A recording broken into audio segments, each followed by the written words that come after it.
भैया हमारे भैया निर्दोष है, आप मालूम कर लीजिए, पता लगा लीजिए, कोई गलती निकले तो।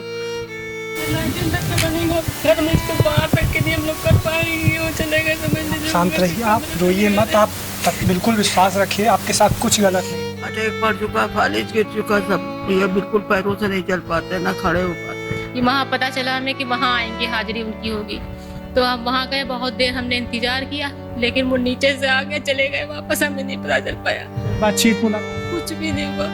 तो 5-6 महीने से इन्हें जो है इनकी जान पहचान 5-6 महीने से हुई।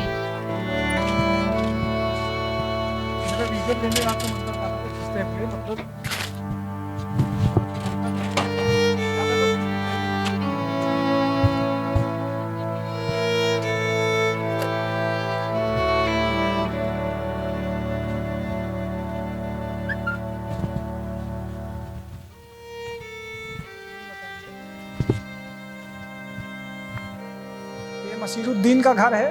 कहने को ये सुनने में आ रहा है, एटीएस द्वारा कहा गया है कि इनके जो संबंध है वो अलकायदा से हैं और कश्मीर में तमाम सारे मामलों में है और तमाम सारी ऐसी चीज़ें। लेकिन जब घर पर हम यहाँ पहुँचते हैं तो मसीरुद्दीन के घर की हालत कुछ और ही कहती है। यहाँ के मोहल्ले के लोगों में काफ़ी डर है। हमने बहुत सारे पड़ोसियों से बातचीत करना चाहिए तो सबके भीतर इस तरह का खौफ है कि हमारे आते ही लोग दरवाज़ा बंद कर लेना चाहते हैं।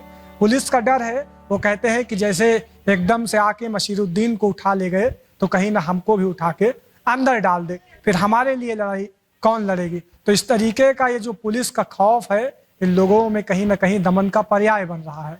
आज जो सरकारें लोगों में भरोसा पैदा करने के लिए वो करती थी, ये सब समझ में आ रहा है लोगों का। कुछ का कहना है कि उत्तर प्रदेश में 6 महीना विधानसभा चुनावों के बचे हैं, तो ऐसे में सरकार ये दबाव दिखाने के लिए और एक समुदाय विशेष को टारगेट करने के लिए ये सारी साजिशें की जा रही हैं। हालांकि मसीरुद्दीन एक ई रिक्शा चलाकर अपने घर का जीवन यापन करते थे। घर से एक प्रेशर कुकर भी उठा के ले जाया गया है। कहने को ये कि ये प्रेशर कुकर बम था। 2 दिन पहले जब सब कुछ हुआ था तो यूपी पुलिस ने इस पर बाबत एक प्रेस कॉन्फ्रेंस भी की थी जिसमें तमाम सारी जानकारियां दी थी और अब तो 14 दिन की न्यायिक हिरासत में भेज दिए गए हैं। हमारे साथ मसीरुद्दीन की मां है जो पूरा वाकया बताएंगी, क्योंकि जब परिवार एक लंबे अरसे तक रहता है साथ में तो उसे कहीं ना कहीं कुछ गतिविधियां पता होती है, सब कुछ पता होती है। माता जी क्या हुआ था परसों? भैया हम लोग बैठे हुए थे, यहीं भैया बैठे थे, वो आए आवाज दी, तुरंत गई निकल के देख के बताई कोई है, तो बेचारे उठ के गए उठ के देखिन जाके, कहने के कहिए सर क्या बात है। हाथ पकड़ी, कपड़े भी नहीं पहने थे बेचारे, और पकड़ के कहने लगे आइए चलिए तब बताए। लेके चले गए, पीछे पीछे ये भी गई, लड़की गई उनके थाने तलक। वहाँ भी पूछा कि कुछ नहीं बताया, गाड़ी में बैठा ले रहा है, उतरने नहीं दी नीचे। ये लोग खड़ी रही, कहीं किसी को बुला रहा है, वो आके ले जाओ इनको। ये आई बेचारी हमको यहाँ बुलाने, हम चल पाते नहीं भैया, अटैक के मरीज है, अटैक पड़ चुका, फालिज गिर चुका, सब भैया बिल्कुल पैरों से नहीं चल पाते, ना खड़े हो पाते। कब से रह रहे हैं आप लोग यहाँ? हमको करीब 9 साल हो गए रहते हुए। ये हमने खरीदी थी भैया जगह अपनी, प्लाट हमने खरीदा था, हमारा ही है। करते क्या? गाड़ी चलाते थे, रिक्शा है एक, अभी भी रिक्शा चला? बैटरी रिक्शा है। Battery rickshaw. हाँ, दर्जी कारखाना किए थे कमरे में, तो जब ये सबका अलग अलग हो गया, हमने कहा चलो इनके बाप मर गए, लड़के कहीं नम्मा अलग अलग कर दो, नहीं बाद में झगड़ा होगा। हमने सबको कह दिया भैया अपना अपना बनवा लो, तो वो लोग अपना बनवाने लगे। ये बेचारे ऐसे ही पड़े वही टूटे में खदाल में। कितने भाई हैं ये लोग? 5 भाई हैं। वे हमारे साथ में हैं। हाँ, बच्चे हैं इनके। कितने बच्चे हैं? 4, 3 लड़की है, 1 लड़का। हाँ, ये बिटिया छोटी है। धैर्य रखिए, आप लोग रोइए नहीं। सरकार भले न्याय न करे, लेकिन इस देश का कानून संविधान जो होगा आपके साथ। क्या मांग करते हैं न्यायालय से? भैया हमारे भैया निर्दोष है, आप मालूम कर लीजिए, पता लगा लीजिए, कोई गलती निकले तो। जो चोर की सजा वो उनको दी जाए, ऐसी कोई बात नहीं। मेरा लड़का कुछ नहीं करता था भैया।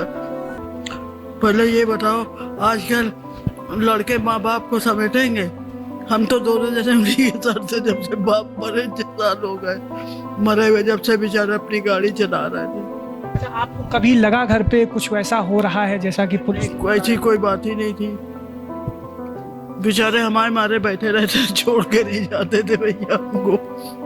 हम कहते थे भैया मैं चला जाने दो, किसी के बाद कहते थे हिम्मत तुम हमारे साथ रहो। अब तो कोई कहता था चलो, बिटिया कह रही चलो है, और लड़के कह रहे अम्मा हमारे पास चलो, कहते थे हम नहीं छोड़ के जाएंगे बच्चों को अपने। कमाऊ शख्स यही थे घर पे, मतलब जिनके जिससे भैया गरीबी हाल था, बस क्या करे, कोई धंधा भी तो ऐसा नहीं था। रिक्शा चला के पूरा जीवन यापन। किराए की बैटरी लेके रखते थे बेचारे, उसमें क्या मिलता है ये बताइए। हमारे साथ इस समय मशीरुद्दीन की बीवी मौजूद है, उनसे भी बातचीत करेंगे। परिवार का एक अपना गम है, एक दर्द है। आप लोग कब से हैं यहाँ? हमको भैया वो बेटी मेरी बैठी है, पहले मेरी शादी हुई, मेरी माँ भी यहीं रहती है, ये खड़ी है, मेरा मायका यहीं का है। जब मेरी शादी हुई तो हम खदरे चले गए थे, ठीक है, खदरे में हम खदरे गए थे। उसके बाद ये मेरी सास बैठी है, खदरे वाला जब घर बेचा यहाँ आ गए, एक प्लाट मेरा उधर वाल पड़ा है लिया हुआ, तो यहाँ जब आ गए हम लोग, ये बेटी मेरी यहीं की 12 साल हो गए, हम 12 साल से यहीं रह रहे हैं। मेरा मायका भी यहीं का, मेरी ससुराल भी है। तो कभी ऐसा लगा कि घर में कोई ऐसी गतिविधि हो रही है या फिर कोई कुछ उस प्रकार का, चूंकि घर में जब परिवार नहीं नहीं लगा। वहाँ से जब दुबग्गे से पता चला जो है कि तमाम सारी चीज़ें कि हाँ ये मिनहाज से कैसे, मिनहाज ने यहाँ का पता कैसे दिया या फिर? यहाँ का पता सर ऐसे चला कि बैटरी रिक्शा था इनका, बैटरी की आप दुकान सुन रहे हैं पकड़िया पे है ना, तो 5-6 महीने से इन्हें जो है इनकी जान पहचान 5-6 महीने से हुई। तो ये जो बैटरी का रिक्शा चलाया तो उन्होंने बैटरी फाइनेंस कराई थी वहाँ से। अभी मीडिया वाले आए थे, उनको बैटरी फाइनेंस का कागज अभी जल्दी मिले हैं, हमने उनको वो भी कागज भी दिखा दिए, वो अपने ले गए हैं कैमरे में करके, ठीक है। तो बैटरी जब किस्त लेट हो जाती थी तो वो किस्त के लिए यहाँ आए हैं किस्त मांगने, ठीक है। इस तरीके से उनकी जान पहचान थी, बाकी हमारा कोई मतलब उनसे कोई वो नहीं था, नहीं, बस ये रिक्शे के जरिए से। कि अकेले कमाऊ शख्स हैं वो? हाँ, अकेले कमाने वाले हैं, इतने लोग हैं, मेरे बच्चे घर चलाए, ये बेटी मेरी शुगर की दिक्कत है, इसको दवा ववा सब वही लेके आते थे। उसकी शुगर स्टेप है, शुगर चेक करना, 3 टाइम शुगर चेक होता है, इंसुलिन लगती है, तब उसको हम खाना देते हैं। मेरे ये बेटा है, 3 ये बेटी हैं, बेटी है। अच्छा, आप लोग को कल से कोई जब से ले गए हैं, कोई उनकी खोज खबर, कोई संदेशा, कोई मिलने के लिए नुमाइंदा भेजा गया? उनसे सर हमने ये सुना था कि वो जो है, अरे जो पूछ रहे बोलने दो, कल हमने कोर्ट में सुना था कि वो हाजिर होने वाले हैं, ठीक है, पेशी, हाँ कल आने वाले हैं। तो हम गए थे तो 2 नंबर पे गए थे, जहाँ नंबर 102 कमरा था, 103 कमरा, वहाँ पता चला हमें कि वहाँ आएंगे, हाजिरी उनकी होगी। तो हम वहाँ गए, बहुत देर हमने इंतजार किया, लेकिन वो नीचे से आके चले गए वापस, हमें नहीं पता चल पाया, बातचीत मुलाकात कुछ भी नहीं हुआ। लोग तो इतने गरीब लोग हैं, तो कैसे वकील की व्यवस्था करेंगे, कैसे कानूनी लड़ाई लड़ेंगे? रोइए मत, अगर आप लोग गलत नहीं है तो निश्चित तौर पर कानून, संविधान, भरोसा रखिए देश के न्यायालय के ऊपर। आपके एक कल आए स्वाइप साहब आएंगे, उन्होंने मेरा वीडियो देखा होगा उस पे, तब वो पता लगा के आए थे, तो कह रहे थे बेटा तुम परेशान ना हो ना, वो खुद वकील हैं जो आए थे मेरे पास, कहने लगे आप किसी वकील से बात ना करिएगा, हमने 14 आतंकवादी लड़कों को हमने खुद छुड़ाया है, हम छुड़ाएंगे, आपके मियाँ जो है बेगुनाह आएंगे उनको हम छुड़ाएंगे, आप किसी वकील से बात ना करिएगा। आपकी लीगल लड़ाई तैयार है, कह रहे हैं वो इस तरीके का घर नहीं होता है। ये मेरी बेटी का पर्चा भी ले गए दवाई का, मेडिकल कॉलेज का, कहने लगे दवाई का इंतजाम हम सारा हम करेंगे, आप परेशान ना होइएगा। बच्चे भी हैं हमारे साथ, उनके एक बड़ी बिटिया है उनकी, देखते हैं, चूंकि जब माँ बाप पिछड़ते हैं या फिर किसी कष्ट में होते हैं तो सबसे ज्यादा दुख उनकी औलादों को होता है। तो उनकी बड़ी बिटिया हमारे साथ है, मिनाज साहब की, बात कर लेते हैं मुसीर साहब की। तो हम कहते हैं ज़ैनब। मतलब पापा रहते थे घर पे, आपको बच्चे हैं, सब कुछ मालूम होता कि बच्चों से घर पे कुछ छुपा नहीं रहता, बच्चे अच्छा बुरा, तो आपको कभी लगा कि आपके पापा गलत हैं या सही हैं? नहीं, कुछ भी नहीं। हमारे पापा घर से बाहर ही नहीं जाते थे। मेरे दादा की डेथ को जो है 6 महीने हो गए हैं, जिनमें जो है उन्हीं को हम दादा हमारे ही पास थे, हम ही लोग देखते थे दादा दादी को, जिनके पास दादी भी हमारे पास हैं, तो दादी को छोड़ के वो कभी नहीं जाते थे। आप पढ़ने जाते हैं? जी जाते हैं। ये अगर कोई स्कूल में नहीं, सरकारी school Lucknow inter college Lalbagh पास, इस क्लास में 8th क्लास। अब आप समझिए कि जिसके बच्चे सरकारी स्कूल में पढ़ रहे हो, जिसके घर के मकान के ऊपर छत न हो, मैं नहीं कहता हूं, लेकिन पहले ही नज़र में आजकल के दौर में अगर सबसे खतरनाक होता है कुछ तो वो होता है मीडिया ट्रायल।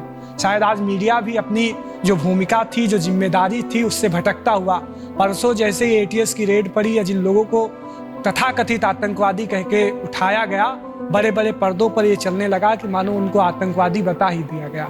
कम से कम एक बार उनके मकान पे आके देखिए, उनके बुजुर्गों से बात करके देखिए, उनके परिवार से बातचीत करके देखिए। अंतिम फैसला हमेशा न्यायालय का होता है। तो आज भी जो बड़े बड़े AC के कमरों में बैठ के तुरंत किसी को आतंकवादी कहने के लिए तत्पर हो जाते हैं, तो उन लोगों से हमारी ये गुजारिश रहेगी कि एक बार न्यायालय का फैसला आने दीजिए, फिर सब कुछ साफ हो सकता है।